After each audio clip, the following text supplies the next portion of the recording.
উপদেষ্টা আসিফকে বেয়াদব বলে আখ্যা দেন গণজাগরণ মঞ্চের অন্যতম আহ্বায়ক ডক্টর ইমরান এইচ সরকার। এমনকি তাকে 3 বেলা চড় মারার কথাও বলেন। ঘটনাটি গত সোমবার 30 সেপ্টেম্বর তিনি তার ভেরিফাইড ফেসবুক পেজে একটা পোস্ট করেন।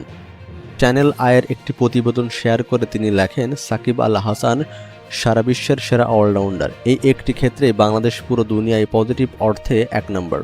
আসিফ নামের এই বেয়াদবকে প্রতিদিন 3 বেলা থাবড়ানো উচিত সাকিবকে নিয়ে এমন একটি বাজে মন্তব্য করার জন্য। ঘটনাটি শুরু হয় সাকিব আল হাসান যখন তার ক্যারিয়ারের শেষ ইতি টানার কথা প্রকাশ করে। সে এটাও বলে সে যদি দেশে আসে তাহলে তার নিরাপত্তা ঘাটতি আছে। এই সকল প্রসঙ্গের উপর ভিত্তি করে উপদেষ্টা আসিফকে প্রশ্ন করা হলে তিনি বলেন, সাকিবের পরিচয় 2টি।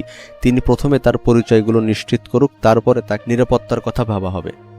ডক্টর ইমরান এইচ সরকারের এই পোস্টে সাধারণ মানুষের প্রতিক্রিয়া। সোশ্যাল মিডিয়া এক ইউজার লেখেন, এই সমন্বয়করা নির্দিষ্ট কোনো দলের শত্রু না, এরা দেশ এবং জনগণের শত্রু। এদের কারণে সাজানো গোছানো বাংলাদেশ আজ ধ্বংস হয়ে গেল। নাসির উদ্দিন নামক এক ইউজার লেখেন, সাকিব আল হাসান বিশ্বের সেরা অলরাউন্ডার, তার বিরুদ্ধে হত্যা মামলা, সুশীল সমাজের কাছে আমাদের প্রশ্ন। মিনহাজুল ইসলাম সুমেল নামক এক ফেসবুক ইউজার লেখেন, সাকিবকে নিয়ে যে মন্তব্য করেছে সে সাকিবের চুলের সমানও না। আমি বুঝি না বাংলাদেশে তাদের মতো লোকদেরকে মন্ত্রীর দায়িত্ব দেওয়া হয় কেন। Really shame on it.